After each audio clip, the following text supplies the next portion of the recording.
Biopics. Love them, hate them. We seem to be getting them a lot more often. We get biopics about people, but we also get biopics about things like Cheetos or Tetris. And the thing I enjoy more is biopics about people. I find it fascinating to learn about, like say a band, for example. I know I've dissed on The Dirt a lot, but it really is interesting to learn about Motley Crue's backstory and, things like that. Arguably, the most popular biopics are Bohemian Rhapsody and Rocket Man, which are about Queen and Elton John. But of course, some biopics have some duds, like David Bowie's biopic, which was just shouldn't have been made in general. And of course, as mentioned before, Motley Crue's The Dirt, which has a lot of continuity and timeline errors. As you can tell from the title and thumbnail, though, we're talking about a bad biopic. All of you are gonna come at me in the comments and say if you've seen worse. Maybe you saw Def Leppard's or Aerosmith's.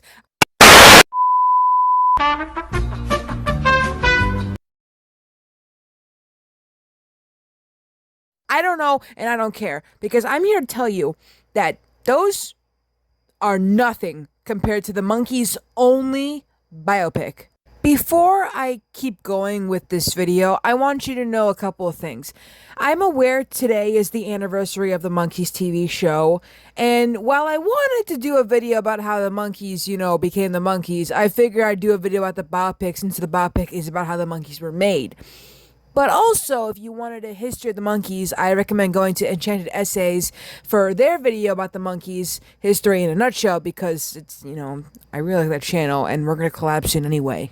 So, in this probably hour-long video, because my friends have joined me today to talk about the biopic, we're going to be talking about the biopic. We're going to be going through everything we possibly can. Casting, errors, stuff like that. You're going to hear my friends complain and probably suffer aneurysms from the fact that this biopic sucks so much. And we're going to probably hear from the Monkees themselves. By that I mean Peter, Davey, and Mickey did commentary on the biopic, which is a big no-no for me. So let's discuss Daydream Believer. Or Daydream Believers? Whatever. Daydream Believers, the Monkees' only biopic.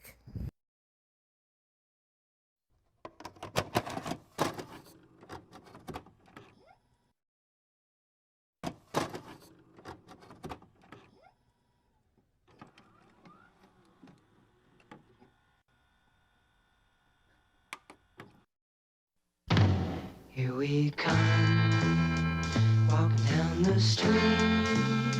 We get the funniest looks from everyone we meet. Hey, hey, we're the Monkees, and people say we monkey around, but we're too busy singing to put anybody down. We're just trying to be friendly. I'll come and watch you sing and play. We're the young generation, and we got something to say. Hey, we're the Monkees. You never know where we'll be found, so you better get ready. We may be coming to your town. Well, I guess now is a good time as any to address the elephant in the room, or rather the monkey in the room.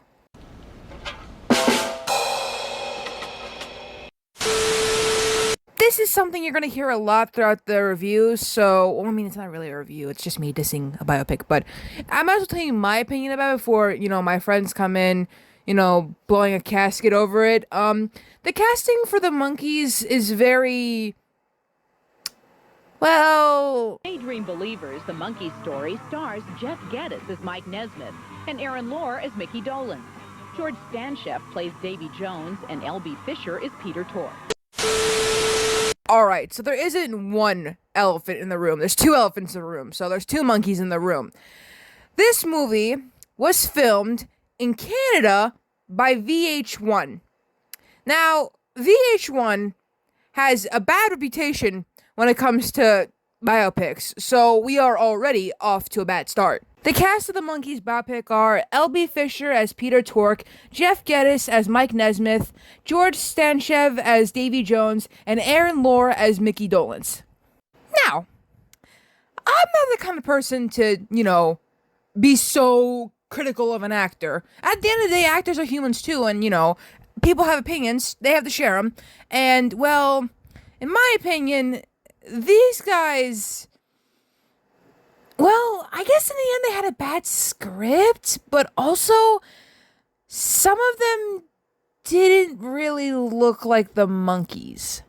Again, I don't want to be mean, but I'm gonna have to list a bunch of things about each actor. Please don't think I'm being really mean. I'm just being a little bit critical because, yeah, they were given a bad script, but they could have, watched the show, talked to the real Monkees, watched the screen tests, and try their best. I guess the first actor we should talk about, I'm supposed to be talking about L.B. Fisher and Jeff Geddes. So I guess we'll talk about Jeff Geddes first as Mike Nesmith. Look, the guy, he gave up. Okay? He gave up. And by gave up, I mean he just wasn't acting like Mike.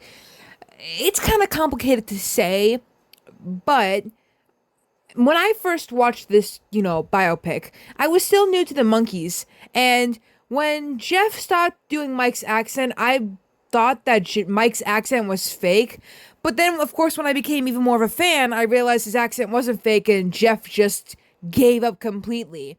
Sometimes, when Jeff plays Mike, he seems a bit irrational, which I know Mike seemed like a calm guy from what I learned about Mike Nesmith.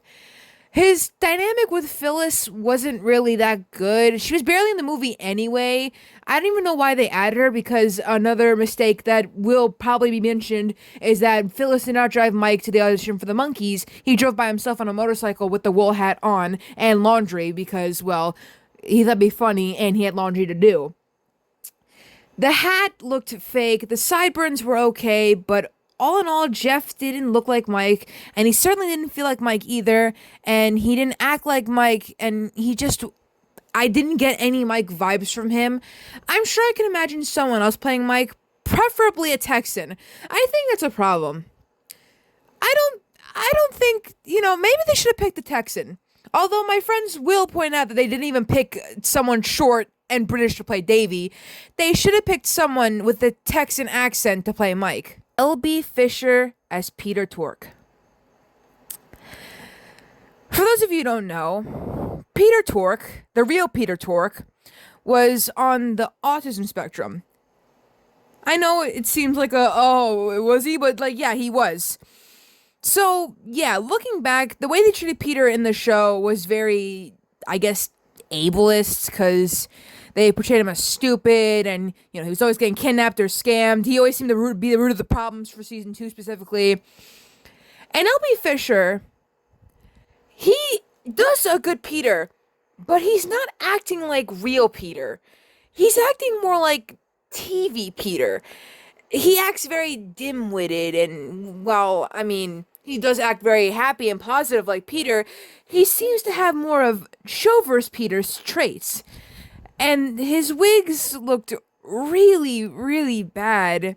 And they seemed to always be treating Peter like the butt of the jokes every time, which Peter was a very, very smart man, just like Mike Nesmith.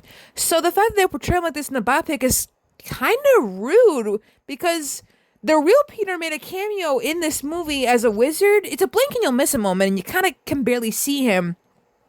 So the fact that the Monkees did help, they did technically help with this biopic, right? But it seemed like they didn't give the actors enough advice. It doesn't help when Mike didn't really help with the film either, as he wasn't involved at all, which probably would have been useful with the casting of his biopic counterpart. George Stanchev. Everyone's going to say this, so I will too. I do not like George Stanchev as Davy Jones. He's too tall. He's very, very short-tempered and seems to have a problem most of the time. Davy was never like this. they seem to be forgetting Davy's past when they portray him in this, biopic.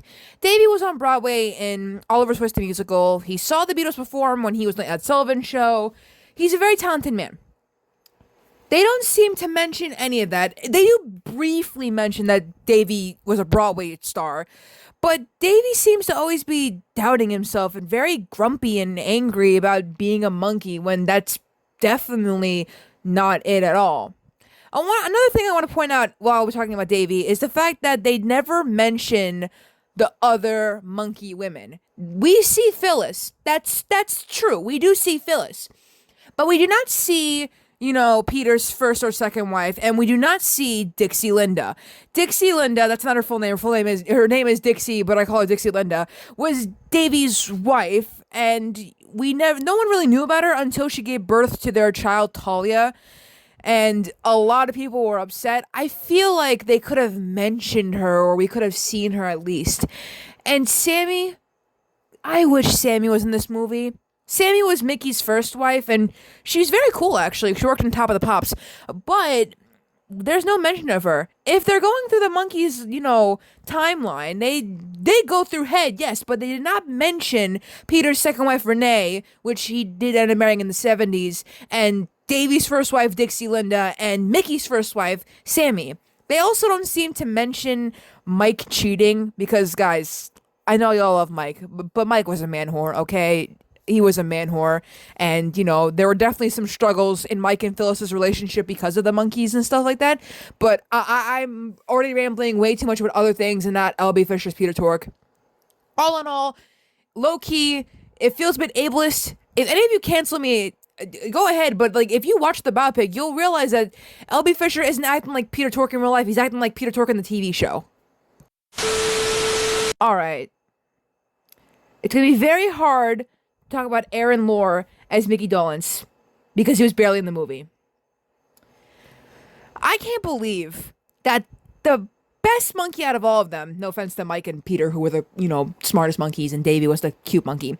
I can't believe that the cutest hyper monkey of all time was barely in the movie. He was there, but was he really there? Watch the movie. Have you noticed that Mickey isn't there as much? It's like the writers didn't know what to do with him, and that's low-key kind of sad. Aaron Lohr, he's an okay actor. He's been in some Disney movies. He's even married to Idina Menzel. Hey, I bet you didn't see that coming. So the fact that they didn't use him as much is kind of sad. He's a good actor. I think he's the only well-known actor in this whole movie. And low-key, it's kind of rude they didn't use him that much. Why does Mike look like Dan Aykroyd in an SNL sketch parodying the Monkees? Where's Davy's accent? Why does Florence emphasize random words? How come they couldn't get better wigs?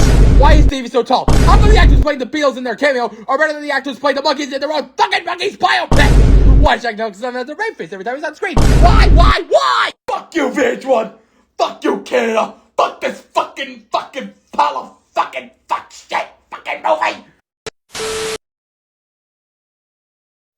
Another Pleasant Valley Sunday. Hey.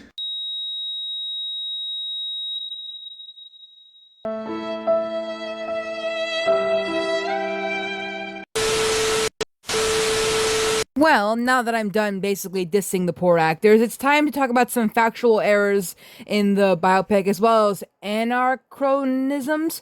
An anachronism is an act of attributing a custom, event, or object to a period to which it does not belong, or a thing belonging or appropriate to a period other than that in which it exists, especially a thing that is conspicuously old-fashioned.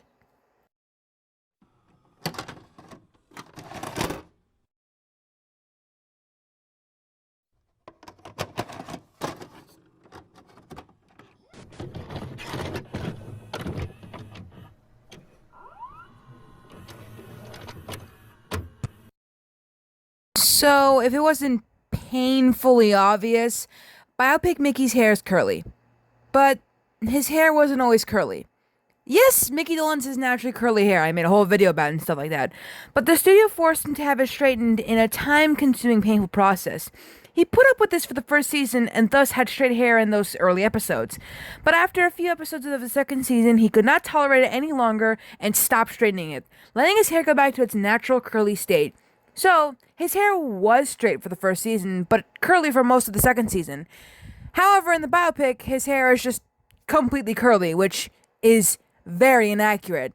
I don't know if they couldn't afford like wigs or anything. Clearly they couldn't because, Peter and Davy and Mike look awful, but yeah, Mickey's hair is curly even though it wasn't supposed to be curly yet. Most of the errors that are listed on IMDb, I'm gonna list like on screen as like text because they're really short. But anyways, when the Monkees did the promotional concert on the train before the TV series aired, they performed inside the train in their red 8-button shirts, not outside in vests, and Mickey Dolenz played the drums on the train. While All of Your Toys was recorded during the Headquarters session, it was never originally released on the Headquarters album. I don't even know why they put this song in. I guess they just wanted to pick a random song from Headquarters and was like, hey, wait a minute, this is like the most popular song, so they just put it in. In the audition scenes in the film, Mike is dropped off by Phyllis at the studio, who leaves with the family car, but this is completely inaccurate because Mike came to his audition in a motorcycle wearing the wool hat to keep his hair from blowing around, so I don't know why they did that. I guess to introduce Phyllis, but there were literally other ways to introduce Phyllis into the movie. Apparently, Mike was never seen dancing in real life, yet for some reason at the end of the film, during the beach party, they made Mike dance with people, even though Mike, he's never really danced. He was almost gonna dance for Head, but I've complained about that too much already, and I'm not gonna put it in this video. And of course, the final complaint. The Monkees did not wear white in the real music video for Daydream Believer. You know what? Roll the footage. Roll the footage. And of course, the final complaint. The Monkees did not wear white in the real music video for Daydream Believer. You know what? Roll the footage. Roll the footage. Oh, I could hide neath the wing of the bluebird as she sings. The 6 o'clock alarm would never ring. Here are the other errors that I didn't list because they're very short and it's very hard to edit a movie on my phone. But anyways, let's move on to the other stuff. This was obviously made for a different demographic than the majority of us. It's a dramatization of the entire situation, but it's the problem. They make Peter an idiot, which is so mean to him, mean-spirited it feels like, because the actor definitely was just trying to play the character. But they make him seem so dumb that it's sad. And then, Mickey, he's, just there sometimes, and then he disappears. He's just there for a couple of quick comedy things to say, and then disappears. Davy just frustrated me the entire time. I didn't know what it was, but, I think it may have just been his height and that stuff. It just was so frustrating. And then Mike, specifically, was the worst one, had the worst actor. His actor gave up completely and just, was let's go with it, I guess. It was, so hard to watch. I don't suggest it for anyone. I am so sorry. There's so much you can say bad about this movie, but it's too much. Before we continue, there's a channel called Monkey Mythbusters, and they made a video talking about all the things that the biopic got wrong. So if you want more factual errors that were, that I didn't list or anything, because I watched the video and I did notice I didn't list most of the things, I would recommend going to the channel. Everything is going to be linked in the description, so I wouldn't worry too much about it. The video that I'm recommending, commentary from Mickey, Peter, and Davy, and, stuff like that. Alright, so for the anachronisms or whatever they're called. I'm playing background footage for you to look at, which is comparing the episodes that the biopic recreated for some reason. It's a problem that the Three Stooges biopic had. For those of you who don't know, there was a Three Stooges biopic, and Hats Off Entertainment did review it. But yeah, in that biopic, they recreated like some famous like Stooges skits or whatever. And that's the same thing this biopic did. So, anyways, I shouldn't be rambling this much. As early as his first appearance in the audition scene, Mickey is seen with an afro, but in reality, during the first season, he had straight hair. To reflect the heavy movement of the times, he changed his Beatle-inspired, hair to a permanent starting in the series' second season. So, there's that. The scene in the film showing the aircraft landing in Hawaii features a Boeing 747 jumbo jet, but they didn't really enter service until 1970, which was years after their first Hawaii concert. So, I mean, I don't even know. I guess they really weren't trying with that, but anyways, Headquarters was originally released on the Cold Gems label, but for some reason the copies of the album passed around in the record store scenes are clearly Rhino Records re-releases. So I guess the people who made this movie just like bought a bunch of Monkey records, and they really didn't try, guys. Okay, they didn't really even try. Davey had shorter hair in the second season of the show and in the movie Head, but he did not have his hair that long before becoming a monkey, so I don't know why his hair is long, because it wasn't long before, even in the audition tapes, but anyways, the first day of shooting on the first episode of The Monkees to be shot, though it was eventually broadcast as episode 8, is Don't Look a Gifted Horse in the Mouth. It's recreated in the film, but however, the Monkees are seen wearing the costumes from the second season episode, Hillbilly Honeymoon, during that scene. So I don't know why the costume department, okay, they are hurting my feelings. Outside a teen record store soon after the Monkees premiered in the fall of 1966, there is a prominent window display of a twist record, a dance that had fallen out of popularity at least 3 years earlier, and which no record store pandering to teens would be promoting that at late date. God fucking damn it.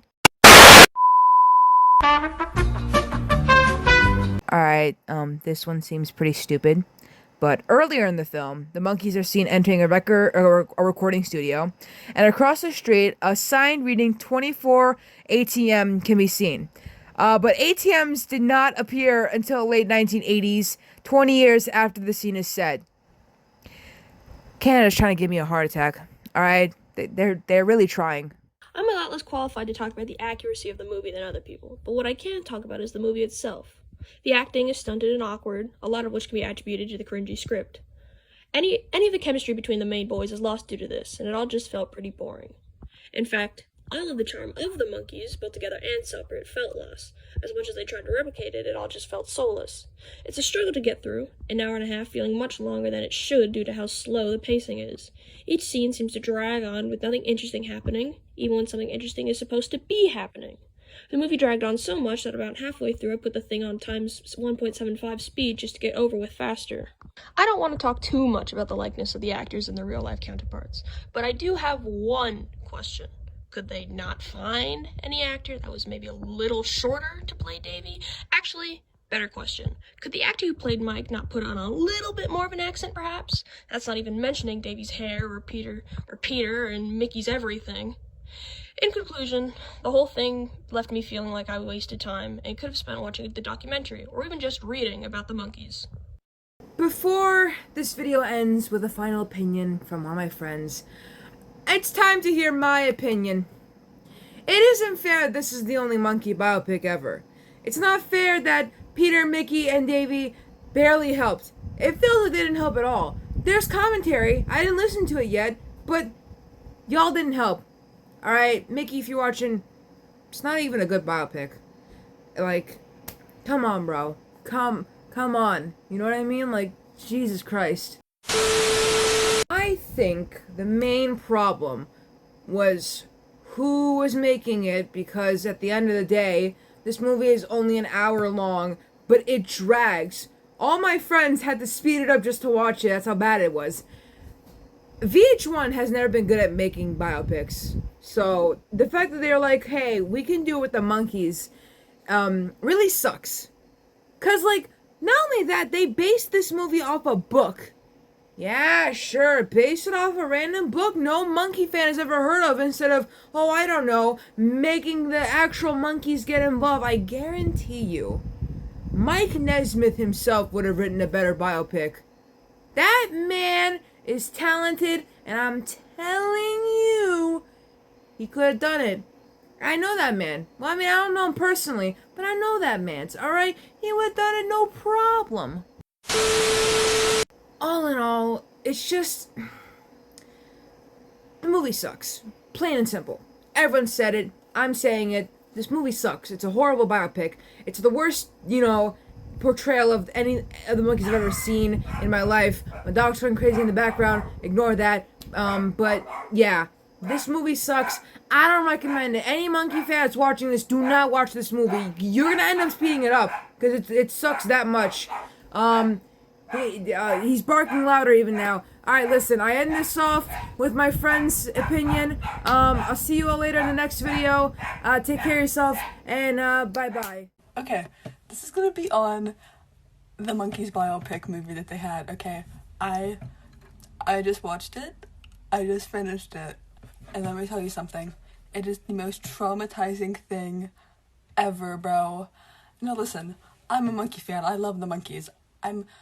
I guess glad they made the biopic, but like not, because like it's the only thing the Monkees have, okay? But there's just, I don't know. There's just so much about it that needs to be talked about. But I'm going to talk about Mike's part and everything about that. Because I love Mike. I adore Mike. He's my favorite, okay? Starting off, Phyllis never dropped Mike off to his screen test audition ever, okay? He came in riding a motorcycle, hat already there. He came in with it, everything. Came in with it like that, did everything like that, okay? And the guy they had playing Mike, okay, I guess, bless his heart, I guess he tried, I don't really know, okay? There's nothing that screams Mike to me about him. The only thing they really got right is his sideburns. Like, the hat that he wore, it never gave off Mike. It was so wrong. And the hair. Lord, they tried with the hair. They could not get it right. Like, okay, you can, tell it's Michael, but the hair just wasn't it. And, the guy who played Mike, his nose. I am a fan of Mike's nose. I love Mike. I love all his features, everything. But the guy who played Mike, his nose was just, it was just wrong. I know he can't control how he looks and everything, but still. And his eyebrows. The guy who played Mike, his eyebrows were just throwing everything off as well. And it was just wrong. And the guy's accent who played Mike, he didn't even try. There was no Texan accent at all. Okay, moving on. They did a small little screen test part in the biopic, okay? And they added mics because in the real Monkey show, they added mics, okay? And I love Mike's screen test. I love all their screen tests. I love Mike especially, okay, his. But the guy who did Mike and his screen test, it brought me so much sadness. I giggle and laugh and have a fun time watching Mike's screen test. The guy who did it for his screen test did not do it at all. Sure, he tried. He really did. But it was just not it. It didn't do it for me. It just, no. Okay, moving on to their clothes. All their outfits, I know they try to get, the whole 60s outfit type of inspired, especially Mike, because Mike is not a hippie. Mike is not a hippie, okay? Not a hippie at all. He's Texan as ever, okay? So he wears, jeans, tucked in shirt, all that. And I know they tried to get his attire right. They did sometimes, but the clothes that they gave him to wear, they weren't really screaming Mike either. Just, the whole thing with Mike in that show was not giving Michael at all. At all, bro, okay? It just wasn't it. That, the clothes, the hat, the dude, it just wasn't it, man. Okay, they did show the part where the Monkees were at the Emmys and they won the Emmys, okay? They had, the right outfits, kinda, basically. on the most part, and Mike outfit white on white. But the glasses they chose Mike to wear were wrong. Like, Mike did wear aviator glasses all the time, but at the Emmys, he did not wear aviator glasses. They were like circular type of glasses that made him look like he was part of the Three Blind Mice. He did not wear aviator glasses to there, okay? That just threw me off because, like, I know what he wears. I know, what he looks like. And they go around, like, changing it. Like, it doesn't make any sense at all. And also the clothes in Daydream Believer. They did not wear white clothes on Daydream Believer at all. They all had, like, different outfits for what they, like, wore in Daydream Believer. They got the song right, yeah. But the outfits that they wore there were not right at all. Okay. Still thinking about Daydream Believer, I have watched, like, Monkee music videos so many times to, like, know what they do in the background and everything. Like, Mike, we know Mike usually just stands there and really doesn't do anything. It just plays. But in Daydream Believer, in the beginning, he does kind of, like, stand there and stuff. But, like, he does move around, like, jump around a lot. Not, like, a lot, but, like, sometimes he moves around. But, like, in the biopic, they, like, showed him dancing, okay, at the way ends. But, like, before that, Mike dances, like, jumps around and dances around a lot. But in the biopic, they barely showed that. They may have showed him, like, moving around once. And, like, this is just the thing to me that, like, bugs me because, like, I don't know, like, I've just seen Monkee music videos all the time to, like, know what they do, how they move in the music videos, what they do in the background. Like, it doesn't make any sense at all, bro. And going on, they did a scene from the fairy tale episode where Mike dresses up as Princess Gwen, okay? And the guy who played Mike did it, dressed up, Princess Gwen and all that. Like, I know he can't get his voice exactly to how Mike was in it, but he didn't even try at all. He didn't even try for, like, a Texan accent that Mike has.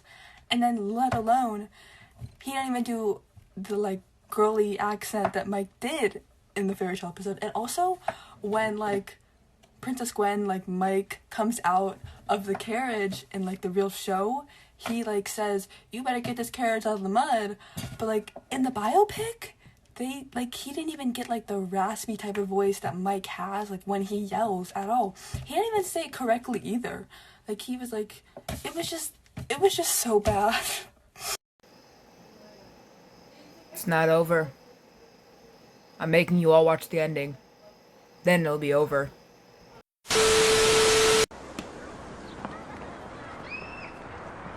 Man, I wish you guys could have seen it. Those kids' faces were like magic. It's like monkey magic. Yeah, I just try and make them laugh, you know? It's not really such a terrible way to make a living. I mean, if you think about it. Now, why didn't anybody tell me that 2 years ago? Try telling you anything. Yeah, and in the middle of 6 a.m. shooting calls, concert dates, publicity shots, recording sessions, it's pretty easy to forget. Uh-oh, I think we got some company. What in the world causes this kind of reaction? Who knows? Enjoy it while you can. Can we have your autograph? Sing us a song, please. Sing, we don't have any instruments. Okay, well, we'll sing, but on one condition. You have to help us. Okay. Here we come, walking down the street. We get the funniest looks from everyone we meet.